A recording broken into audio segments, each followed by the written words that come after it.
ಪವಿತ್ರ ಶಿಲುಬೆಯ ಗುರುತಿನ ಮೂಲಕ ನಮ್ಮ ವೈರಿಗಳಿಂದ ನಮ್ಮನ್ನು ರಕ್ಷಿಸಿರಿ. ನಮ್ಮ ಸರ್ವೇಶ್ವರ, ಪಿತನ, ಸುತನ ಮತ್ತು ಪವಿತ್ರಾತ್ಮನ ನಾಮದಲ್ಲಿ ಆಮೇನ್.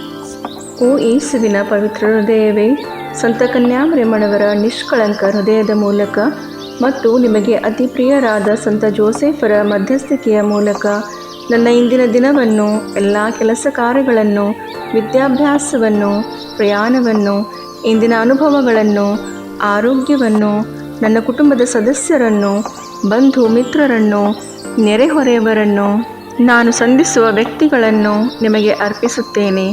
ನಾನು ಆಡುವ ಮಾತು, ಮಾಡುವ ಆಲೋಚನೆಗಳು, ತೆಗೆದುಕೊಳ್ಳುವ ನಿರ್ಧಾರಗಳನ್ನು ಆಶೀರ್ವದಿಸಿ ಅವುಗಳಿಗೆಲ್ಲ ನೀವೇ ಪ್ರೇರಣೆಯಾಗಿರಿ.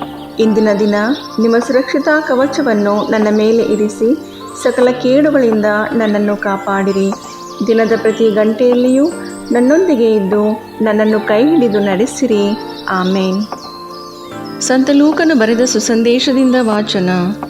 ಆಗ ಜನರಲ್ಲಿ ಒಬ್ಬನು, ಬೋಧಕನೇ, ತಂದೆಯ ಆಸ್ತಿಯನ್ನು ನನಗೆ ಪಾಲು ಮಾಡಿಕೊಡುವಂತೆ ನನ್ನ ಅಣ್ಣನಿಗೆ ಹೇಳು ಎಂದು ಆತನನ್ನು ಕೇಳಿಕೊಳ್ಳಲು ಆತನು, ಎಲಾ ಮನುಷ್ಯ, ನನ್ನನ್ನು ನಿಮಗೆ ನ್ಯಾಯಾಧಿಪತಿಯನ್ನಾಗಿ ಅಥವಾ ಪಾಲು ಮಾಡುವವನನ್ನಾಗಿ ನೇಮಿಸಿದವರು ಯಾರು ಎಂದು ಅವನನ್ನು ಕೇಳಿ ಜನರಿಗೆ, ಎಲ್ಲ ಲೋಭಕ್ಕೂ ಎಚ್ಚರಿಕೆಯಾಗಿದ್ದು ನಿಮ್ಮನ್ನು ಕಾಪಾಡಿಕೊಳ್ಳಿರಿ. ಒಬ್ಬನಿಗೆ ಎಷ್ಟು ಆಸ್ತಿ ಇದ್ದರೂ ಅದು ಅವನಿಗೆ ಜೀವಾಧಾರವಾಗುವುದಿಲ್ಲ ಎಂದು ಹೇಳಿ ಒಂದು ಸಾಮ್ಯವನ್ನು ಹೇಳಿದನು. ಅದೇನೆಂದರೆ, ಒಬ್ಬನೊಬ್ಬ ಐಶ್ವರ್ಯವಂತನ ಭೂಮಿಯು ಚೆನ್ನಾಗಿ ಬೆಳೆಯಿತು. ಆಗ ಅವನು ತನ್ನೊಳಗೆ, ನಾನೇನು ಮಾಡಲಿ, ನನ್ನ ಬೆಳೆಯನ್ನು ತುಂಬಿಡುವುದಕ್ಕೆ ನನಗೆ ಸ್ಥಳವಿಲ್ಲವಲ್ಲ ಎಂದು ಆಲೋಚಿಸಿ, ಒಂದು ಕೆಲಸ ಮಾಡುತ್ತೇನೆ, ನನ್ನ ಕಣಜಗಳನ್ನು ಕೀಳಿಸಿ ಅವುಗಳಿಗಿಂತ ದೊಡ್ಡ ಕಣಜಗಳನ್ನು ಕಟ್ಟಿಸುವೆನು. ಅಲ್ಲಿ ನನ್ನ ಎಲ್ಲ ದವಸ ಧಾನ್ಯಗಳನ್ನು, ಸರಕುಗಳನ್ನು ತುಂಬಿಟ್ಟು, ನನ್ನ ಜೀವಾತ್ಮಕ್ಕೆ, ಜೀವವೇ, ಅನೇಕ ವರುಷಗಳಿಗೆ ಬೇಕಾದಷ್ಟು ಸರಕು ನಿನಗೆ ಬಿದ್ದಿದೆ, ವಿಶ್ರಮಿಸಿಕೋ, ಊಟ ಮಾಡು, ಕುಡಿ, ಸುಖಪಡು ಎಂದು ಹೇಳುವೆನು ಎಂದುಕೊಂಡನು.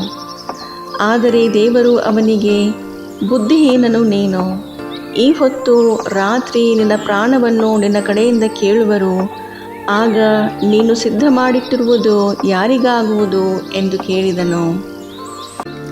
ತನಗೋಸ್ಕರ ದ್ರವ್ಯವನ್ನಿಟ್ಟುಕೊಂಡು ದೇವರ ವಿಷಯಗಳಲ್ಲಿ ಐಶ್ವರ್ಯವಂತನಾಗದೇ ಇರುವವನು ಅವನಂತೆಯೇ ಇದ್ದಾನೆ ಎಂದನು. ಪ್ರಭು ಕ್ರಿಸ್ತರ ಶುಭ ಸಂದೇಶವಿದು. ಚಿಂತನೆ. ಯೇಸು ಐಶ್ವರ್ಯವಂತನಾಗಿದ್ದ ಮೂರ್ಖನ ದೃಷ್ಟಾಂತವನ್ನು ಹೇಳುತ್ತಾರೆ. ಹಣದ ವ್ಯಾಮೋಹ ಮತ್ತು ದುರಾಶೆಯ ಬಗ್ಗೆ ಎಚ್ಚರಿಕೆ ನೀಡುತ್ತಾರೆ. ಆಸ್ತಿಪಾಸ್ತಿಗಳ ಸಂಗ್ರಹವು ನಮ್ಮ ಜೀವನಕ್ಕೆ ನಿಜವಾದ ಆಧಾರವಲ್ಲ.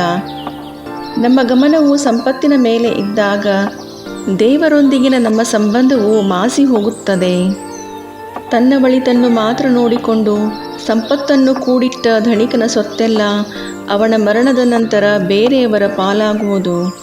ಅದರೊಂದಿಗೆ ದೇವರನ್ನು ನಿರ್ಲಕ್ಷಿಸಿ ಜೀವಿಸಿದ್ದರಿಂದ ಅವನಿಗೆ ದೇವರ ದಯೆಯೂ ದೊರಕಲಾರದು.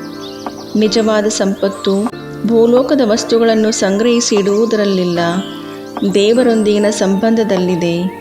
ನಾವು ನಮ್ಮ ಸಂಪತ್ತನ್ನು ಸ್ವಾರ್ಥಕ್ಕಾಗಿ ಬಳಸದೆ ದೇವರ ರಾಜ್ಯವನ್ನು ಕಟ್ಟಲು ಬಳಸಬೇಕು. ಪ್ರಾರ್ಥಿಸೋಣ. ಪ್ರೀತಿಯ ತಂದೆಯೇ, ಇಂದಿನ ಧನಿಕನ ದೃಷ್ಟಾಂತದ ಮೂಲಕ ನಿಜವಾದ ಸಂಪತ್ತು ನಿಮ್ಮಲ್ಲಿಯೇ ಇದೆ ಎಂದು ನೀವು ಕಲಿಸುತ್ತೀರಿ. ದುರಾಶೆ ಮತ್ತು ಸ್ವಾರ್ಥದ ಕೇಡಿನಿಂದ ನಮ್ಮನ್ನು ರಕ್ಷಿಸಿರಿ. ನಮ್ಮ ಹೃದಯಗಳಲ್ಲಿ ನಿಮಗೆ ಮೊದಲ ಆದ್ಯತೆ ಕೊಡುವಂತೆಯೂ ಭೌತಿಕ ವಿಷಯಗಳಲ್ಲಿ ಶ್ರೀಮಂತರಾಗುವುದಕ್ಕಿಂತ ಸ್ವರ್ಗ ರಾಜ್ಯದ ಮೌಲ್ಯಗಳಲ್ಲಿ ಶ್ರೀಮಂತರಾಗಿರುವಂತೆ ಕರುಣಿಸಿರಿ. ನಮ್ಮಲ್ಲಿರುವ ಸಂಪತ್ತನ್ನು ಅವಶ್ಯವಿರುವ ಇತರರೊಂದಿಗೆ ಹಂಚಿಕೊಂಡು ಬಡವರಿಗೆ, ದೀನರಿಗೆ ಸಹಾಯವಾಗುವಂತೆ ಬದುಕಲು ನಿಮ್ಮ ಕೃಪೆ ನೀಡಿರಿ. ನಮ್ಮ ಪ್ರಭು ಯೇಸು ಕ್ರಿಸ್ತರ ಮುಖಾಂತರ. ಆಮೇನ್.